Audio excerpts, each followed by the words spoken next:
Bonjour merveilleuse créature du Dieu vivant. Je veux partager avec toi des paroles qui vont transformer ta vie. Aujourd'hui, je veux vous exhorter sur un sujet important dans notre marche chrétienne qui est le chemin de la gloire. Ceci est une exhortation pour tous les enfants de Dieu qui traversent des moments difficiles et qui n'ont aucun repère, aucune réponse à leurs questions et qui sont désemparés au point même de penser être oubliés par Dieu. Sachez que vous êtes sur le chemin de la gloire. Cela peut paraître confus au début, mais l'exemple le plus frappant que je peux vous donner, c'est celui de Joseph dans le livre de la Genèse, dans l'Ancien Testament du verset 37 à 50. Cet enfant promis à une grande destinée a dû traverser des moments difficiles. Il fut vendu par ses frères à des marchands d'esclaves à défaut de le tuer. Il dut travailler en tant qu'esclave dans la maison du serviteur de Pharaon durant plusieurs années, fut injustement emprisonné, avant de devenir responsable de toutes les affaires du grand Pharaon en Égypte, évitant ainsi à sa famille de mourir de la famine. Je vous invite à lire l'histoire de Joseph et voir comment Dieu est toujours fidèle envers ceux qui lui sont fidèles.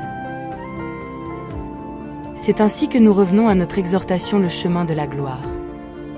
Joseph a dû passer par tous ces moments difficiles, avant que la prophétie de Dieu ne s'accomplisse dans sa vie.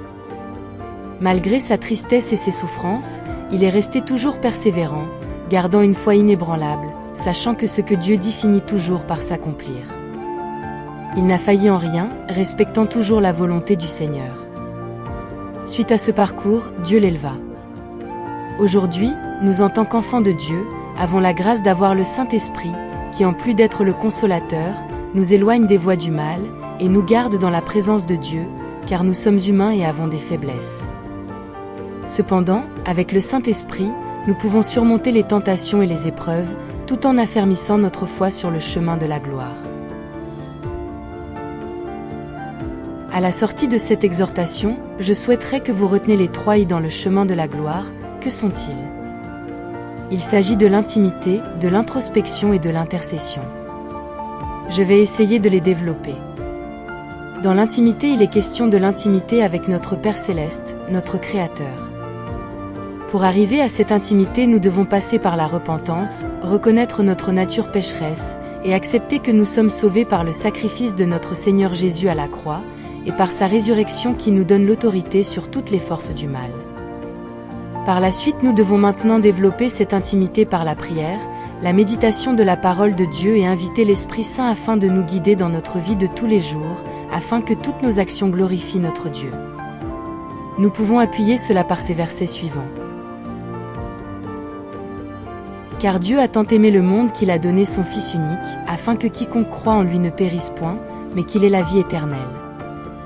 Jean 3 verset 16. C'était une figure. Nous aussi maintenant, nous sommes sauvés par un baptême qui ne consiste pas dans la purification d'une impureté physique, mais dans l'engagement d'une bonne conscience envers Dieu. Il nous sauve à travers la résurrection de Jésus-Christ. 1 Pierre 3 verset 21. Pour ce qui est de l'introspection, nous devons ici faire un bilan profond de notre marche avec le Seigneur.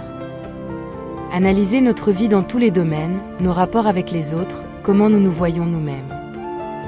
Cela peut se faire grâce au Saint-Esprit, qui nous aidera dans les aspects de notre vie que nous voulons améliorer. Aussi, il nous permettra d'avoir une meilleure image de nous et ainsi développer des relations saines avec notre prochain. Penchons-nous sur ce que nous dit la Bible. Pourquoi vois-tu la paille qui est dans l'œil de ton frère et ne remarques-tu pas la poutre qui est dans ton œil ? Ou comment peux-tu dire à ton frère, « Laisse-moi enlever la paille de ton œil », alors que toi, tu as une poutre dans le tien ? Hypocrite, enlève d'abord la poutre de ton œil, et alors tu verras clair pour retirer la paille de l'œil de ton frère. Matthieu 7 versets 3 à 5. Car toute la loi est accomplie dans une seule parole, dans celle-ci, tu aimeras ton prochain comme toi-même. Galates 5 verset 14. Et pour finir, l'intercession.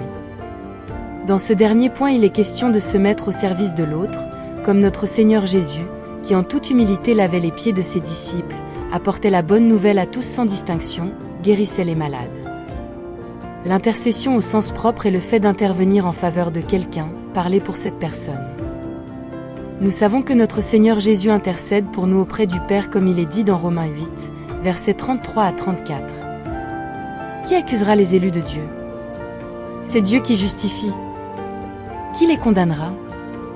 Christ est mort, bien plus, il est ressuscité, il est à la droite de Dieu, et il intercède pour nous. De même, à l'image de notre Seigneur Jésus, nous devons nous aussi de façon désintéressée, intercéder en faveur de nos frères et sœurs, de nos parents et amis. Et en toute humilité, apprendre à servir notre prochain en faisant toutes ces choses pour la seule et unique gloire de notre Dieu, comme le dit ce verset.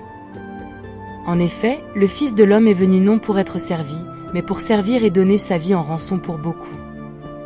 Marc 10 verset 45. En conclusion, chers amis, appliquons les 3 I, à savoir l'intimité, l'introspection et l'intercession, lorsque nous sommes sur le chemin de la gloire, et contemplons la vie de notre Seigneur Jésus, afin que sa gloire resplendisse sur la nôtre. Méditons sur ce verset. L'orgueil d'un homme l'abaisse, mais celui qui est humble d'esprit obtient la gloire. Proverbe 29 verset 23. Si ce contenu vous a fait du bien, abonnez-vous pour recevoir plus de vidéos d'exhortation. Que Dieu vous bénisse.